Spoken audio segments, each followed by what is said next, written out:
The word petroleum is direct from Petra rock and oleum, मतलब ये petroleum equal मान लो petro plus oleum, मतलब petro का means हो गया हमारा रॉक एंड ओलियम मीन्स हो गया ऑयल। ठीक है, तो इस तरीके से हमने देखा कि पेट्रोलियम का मतलब हो गया रॉक से मिलने वाला oil.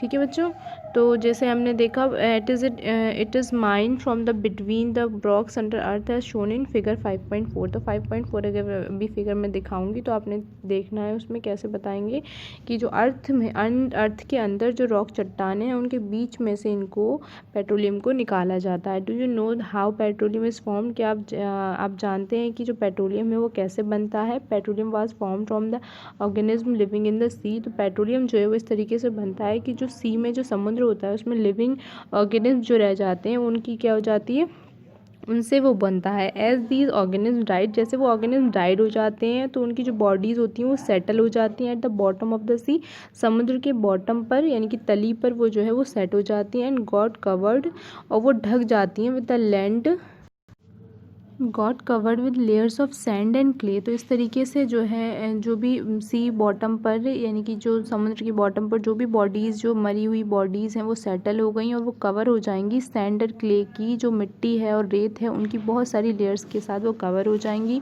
Over million of years, बहुत मतलब मिलियन ईयर्स के बाद, एब्सेंस ऑफ एयर यानी कि एयर की एब्सेंस में, हाई टेम्परेचर और हाई प्रेशर में transform the dead organism into petroleum and natural gas. तो ट्रांसफॉर्म हो जाएंगे डेड ऑर्गेनिज्म जो होंगे वो पेट्रोलियम और नेचुरल गैस में। समझ में आ गया नहीं कि जो सी ऑर्गेनिज्म हैं, जो समुद्र में रहने वाले ऑर्गेनिज्म हैं, जो लिविंग ऑर्गेनिज्म हैं, वो कि उनकी डेथ हो जाएगी, उनके ऊपर सैंड और वो आते जाएंगे, क्ले की लेयर्स बनती जाएंगी और टेम्परेचर बहुत ज़्यादा हो जाएगा, एयर होगी नहीं और टेम्परेचर हाई होगा, प्रेशर हाई होगा, तो वो जो सी मटेरियल्स है वो चेंज किस में हो जाएगा, पेट्रोलियम में, और साथ में किस में कन्वर्ट हो जाएगा, प्लस नेचुरल गैस में। ठीक है, नेचुरल गैस में वो कन्वर्ट हो जाएगा। अब हम देखते हैं, look at figure 5.4 shows the deposit of petroleum natural gas. तो हम ये शो कराता है कि जो पेट्रोलियम और नेचुरल गैस है वो इसका मतलब ये जो फिगर है शो कराएगा कि किस तरीके से पेट्रोलियम नेचुरल गैस जो है डिपोजिट हो जाते हैं। You see that layer containing petroleum oil and gas is above that of water. आप देखेंगे कि जो लेयर कंटेनिंग ऑयल मतलब जिस लेयर में पेट्रोलियम ऑयल और गैस है वो अबव है दैट ऑफ वाटर, मतलब पानी के ऊपर ऐसा है, सबसे पहले वाटर है, उसके बाद गैस है, उसके बाद ऑयल है। ठीक है, इस तरीके से है। तो गैस है, हाँ पहले ऑयल है फिर गैस है। ठीक है, ऑयल है एंड देन गैस है। तो वाई इज़ इट सो, मतलब ऐसा क्यों है। तो रिकॉल आपने याद होगा कि जो oil and gas are lighter than water and do not mix it, यानी कि आपको याद होगा कि जो ऑयल और वो गैस होती हैं वो पानी से हल्की होती हैं और ये जो है उसमें आपस में मिक्स नहीं होती। The first oil well was drilled in Pennsylvania USA in 1859। तो सबसे पहले वर्ल्ड का पहला ऑयल जो उसका तेल का कुआं था वो सबसे पहले कहाँ ड्रिल किया गया, पेंसिल्वानिया यूएसए में 1859 में। 8 ईयर्स लेटर इन 1867, यानी कि उसके 8 साल बाद 1867 में 1867 में ऑयल वाज स्ट्रक, ऑयल का एट मकुम इन आसाम। तो आसाम के मकुम में इसका पता लगाया गया। इन इंडिया, भारत में oil is found in Assam, Assam में, गुजरात में, मुंबई हाई में, और and the river basin of the Godavari and Krishna और गोदावरी जो नदी हैं उनके बेसिन में जो है ऑयल का पता चला। इस तरीके से हम इनका ऑयल के बारे में पढ़ा हमने। अब ये हम पढ़ेंगे जो पेट्रोलियम है उसकी रिफाइनिंग, हमें पता तो चल गया कि किस तरीके से कहाँ कहाँ पर तेल है। अब हम इस पेट्रोलियम की रिफाइनिंग, इसको खोद कर हमने निकालना है, उसके बाद रिफाइनिंग कैसे, इसको साफ़ कैसे करना है। मान लीजिए वहाँ से हमें मिल गया, मिलने के बाद वो किस तरह का था, मिलने पर इसका अपीयरेंस कैसा होगा वो हम पढ़ेंगे अभी। कि रिफाइनिंग ऑफ पेट्रोलियम की रिफाइनिंग कैसे होगी।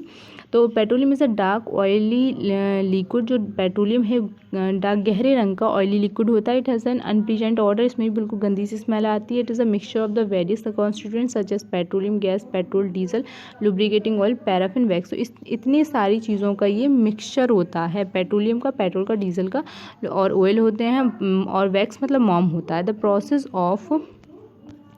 The process of separating of the various constituent fraction of the petroleum is known as the refining। तो इस पेट्रोलियम से बहुत सारे जो कॉन्स्टिट्यूएंट हैं उनको सेपरेट करने की प्रोसेस जो है वो क्या कहलाती है, रिफाइनिंग कहलाती है। It is carried out in the petroleum refinery. तो ये कौन करता है, इसको साफ़ सुथरा कौन करता है, उनमें से जितने कॉन्स्टिट्यूएंट हैं, यानी पेट्रोलियम में तो इतनी सारी चीज़ें, उनमें से मोम को, वैक्स को कौन अलग निकालेगा, और पेट्रोल को अलग कौन निकालेगा, डीजल को कौन अलग निकालेगा, इतनी सारी चीज़ों को सेपरेट कौन करेगा, वो करेगी रिफाइनरी। तो पेट्रोलियम रिफाइनरी जो है वो ये है, आपको नज़र आ रही होगी। इसमें थोड़ा क्लियर नहीं है तो मैं क्लियर आपको कुछ पिक्चर्स दिखाऊंगी। देखें, इस तरह की वीडियोस हैं, पिक्चर्स हैं। ये है एक पिक्चर, नेक्स्ट पिक्चर ये है, ये रिफाइनरी है, oil refinery, petroleum oil refinery, ये इस तरह की हैं ये पिक्चर्स। ठीक है, तो इस तरह से आपको ये पिक्चर्स देखने को मिलेंगी, ऑयल रिफाइनरी पिक्चर्स हैं ये। और जिस तरीके से आपने देख ली वो किस तरीके की रिफाइनरी थी वो, जहाँ पर ऑयल पेट्रोलियम से सब चीज़ें, पेट्रोल है, डीजल है और ये गैसेस हैं, लुब्रिकेटिंग ऑयल है, वैक्स है, उनको कैसे सेपरेट करेंगे। इस तरीके से हम ये दिखा दें कि कहाँ पर ऑयल प्रेजेंट होता है। तो ये देखें, ये जो हमारी अर्थ है, ये आपका अर्थ आ गया। अर्थ वाले पोर्शन के यहाँ नीचे जो है, देखिए मैंने बताया था अर्थ के नीचे रॉक होती हैं। इन रॉक के यहाँ नीचे वाले हिस्से में यहाँ वाटर प्रेजेंट होगा, यानी कि ये इधर एरिया में, और यहाँ पर ऑयल प्रेजेंट होगा, और देन यहाँ पर आपकी गैसेस प्रेजेंट हैं। तो ऑयल यहाँ प्रेजेंट है, गैस यहाँ प्रेजेंट है, वाटर नीचे प्रेजेंट है, क्योंकि ये जो है वो हल्का होता है ना, पानी से ये दोनों चीज़ें हल्की हैं, तो ये ऊपर प्रेजेंट होंगी।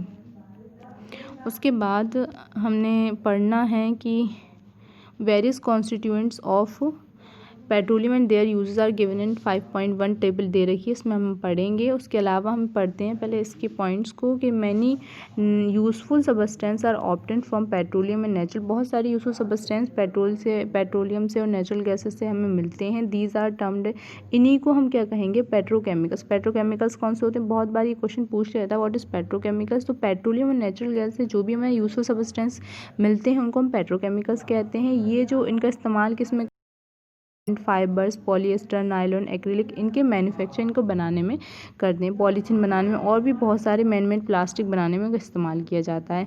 अब जो नेचुरल गैस से जो हमें हाइड्रोजन गैस मिलती है उसका यूज़ हम करते हैं प्रोडक्शन ऑफ, यानी कि फर्टिलाइज़र्स बनाने में। जो यूरिया फर्टिलाइज़र होता है इसमें इसका इस्तेमाल करते हैं। फर्टिलाइज़र तो पता होंगे आपको।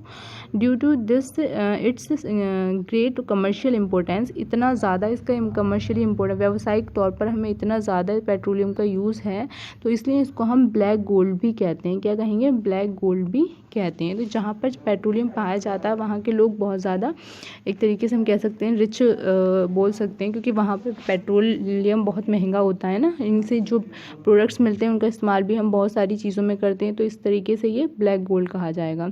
उसके बाद हमें लिस्ट चेक करनी है कि लिस्ट में क्या क्या चीज़ें थी। तो लिस्ट है, लिस्ट में देखें आप कि इन्होंने बोला है कि कॉन्स्टिट्यूएंट ऑफ पेट्रोलियम पहला आता है हमारा petrol gas in liquid form. तो जो एलपीजी जिसे हम बोलते हैं, लिक्विड पेट्रोलियम गैस, एलपीजी की फुल फॉर्म क्या होती है, लिक्विड पेट्रोलियम गैस। तो इसको हम घर में जो हमारे सिलेंडरों में भरकर आती है वो सीएनजी होती है, सॉरी ये लिक्विड पेट्रोलियम गैस है, लिक्विड फॉर्म में होती है। तो इसमें इसका इस्तेमाल भी हम होम एंड इंडस्ट्री में फ्यूल के रूप में करते हैं। दूसरा पेट्रोल आता है, पेट्रोल तो आपको पता ही होगा, मोटर फ्यूल है, मोटरसाइकिल वगैरह में, एविएशन फ्यूल, मतलब एविएशन में भी इसका इस्तेमाल किया जाता है। सॉल्वेंट, ड्राइंग क्लीन, और हमें ड्राई क्लीनिंग में भी मतलब ड्राई क्लीन करते हैं ना, उसमें भी हम एज अ सॉल्वेंट पेट्रोल का यूज़ करते हैं। कैरोसिन यानी कि जो मिट्टी का तेल होता है उसको भी हम फ्यूल फॉर स्टोव्स में डालते हैं। लैम्प है, फॉर जेट एयरक्राफ्ट्स में इसका इस्तेमाल किया जाता है। नेक्स्ट डीजल है, डीजल का इस्तेमाल हम करते हैं fuel of for heavy motor vehicles में हम डीजल इस्तेमाल करते हैं। ट्रक है और ट्रैक्टर वगैरह हैं, इन सब में इस्तेमाल करते हैं। इलेक्ट्रिक जनरेटर में डीजल का इस्तेमाल करते हैं। लुब्रिकेटिंग ऑयल जो होगा उसका लुब्रिकेशन में चिकना करने में चीज़ों को इस्तेमाल करते हैं। पैराफिन वैक्स का ऑइंटमेंट में, कैंडल मतलब मोमबत्ती बनाने में, वैसलीन बनाने में। बिटुमेन का यूज़ हम पेंट में और रोड सरफेसिंग में, यानी कि रोड को चिकना वगैरह करने में इसका इस्तेमाल करते हैं। ठीक है बच्चों, तो ये ऑलमोस्ट हम कंप्लीट कर चुके हैं। बस 2 टॉपिक बचे हैं इसमें, नेचुरल गैस का and some natural resource are limited, इनके बारे में पढ़ेंगे नेक्स्ट वीडियो में, और इंशाल्लाह आपको ये चैप्टर कंप्लीट हो जाएगा। Thank you.